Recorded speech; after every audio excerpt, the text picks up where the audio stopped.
We take food in through the mouth, it travels down the esophagus to the stomach, and we've just seen that that's where protein digestion begins, is in the stomach. After the stomach, the food will pass on to the small intestine. And the small intestine is where most of the absorption of nutrients is actually going to take place. So small intestine is very critical for the digestive system. The small intestine is named small intestine just because it has a small diameter. It's not in any way a small organ. It's just referring to the fact that the diameter is small. The small intestine is actually about 12 feet long, so it's pretty lengthy. In a picture, the small intestine is right here. It is usually sort of wrapped around by the large intestine. You can maybe see on this picture the large intestine has a larger diameter than the small intestine, but in terms of length, the small intestine is actually the one that's really long. So small intestine, about 12 feet long.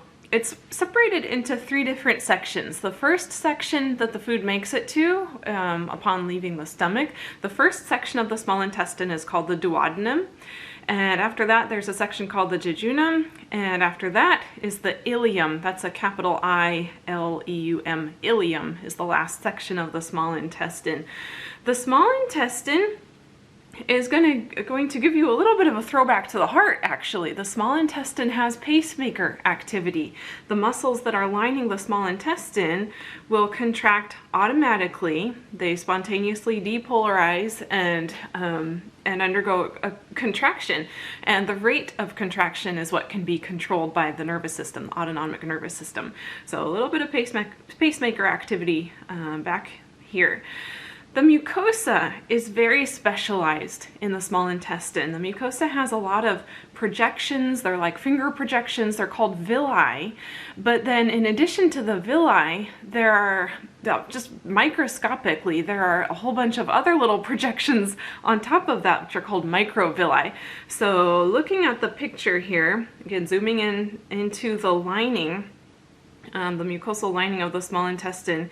Okay, so we've got these structures, and all of these little tiny projections, these are just helping to increase the surface area over which absorption can take place. So small intestine is very specialized for absorption. Digestion continues in the small intestine as well. So it's doing 2 major jobs, digestion and absorption. Let's focus in on digestion for just a minute.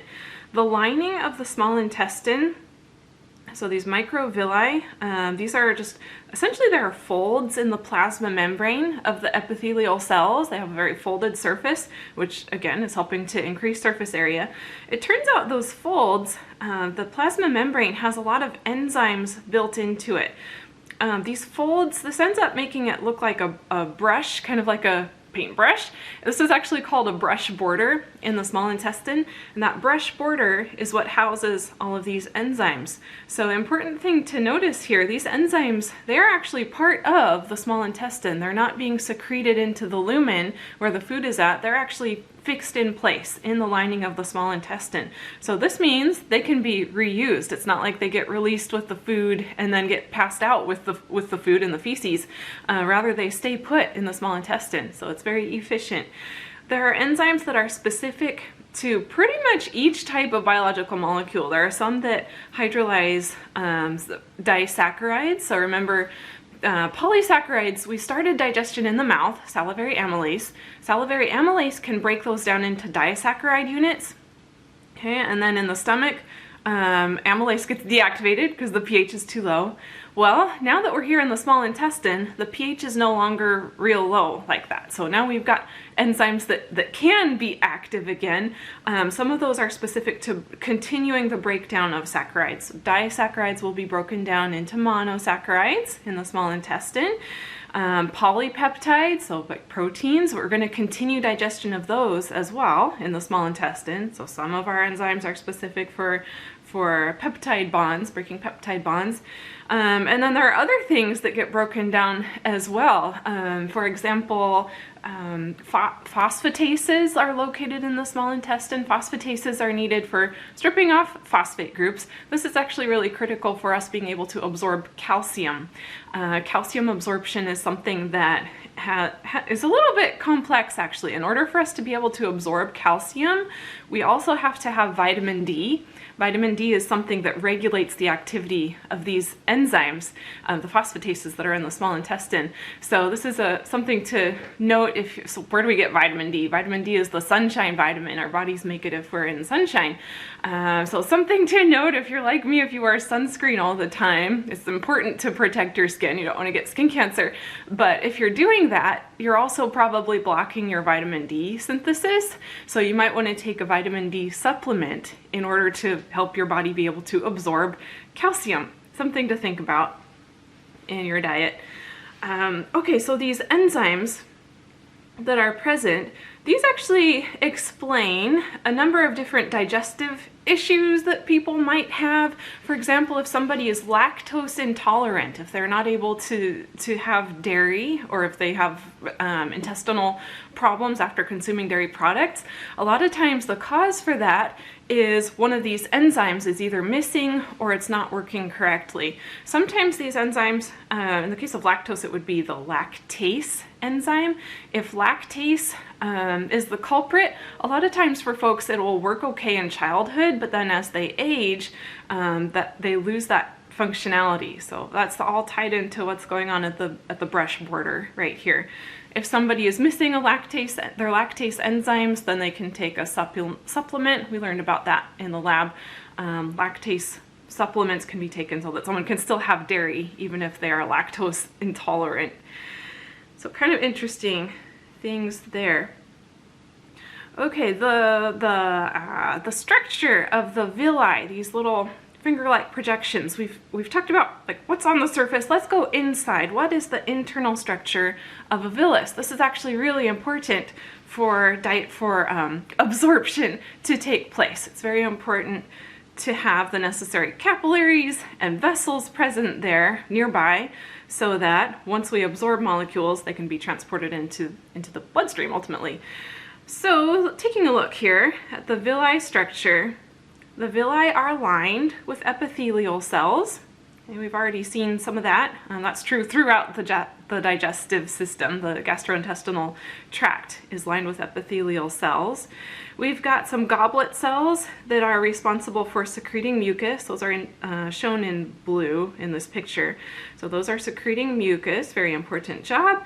We also have, notice right down here, we have this section. It's like a fold inwards instead of projecting out into the lumen. This is a fold that goes the other way. This is called a crypt.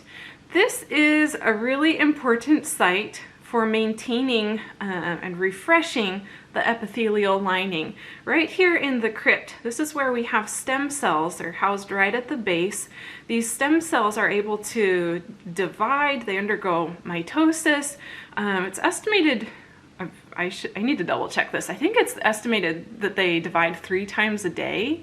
In any case, they divide very frequently compared to other cells in our bodies. And after division, what happens is the cells, they sort of push, as the cells down here divide, they push their neighbors upwards. So cells get pushed upwards towards the tip of the villi. They migrate upwards. Takes about 4 to 5 days in order to make that full migration to the very tip.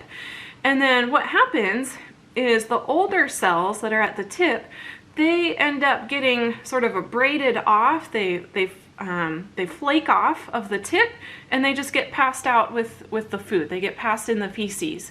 So this is how old cells get replaced. This refreshing takes place all of the time.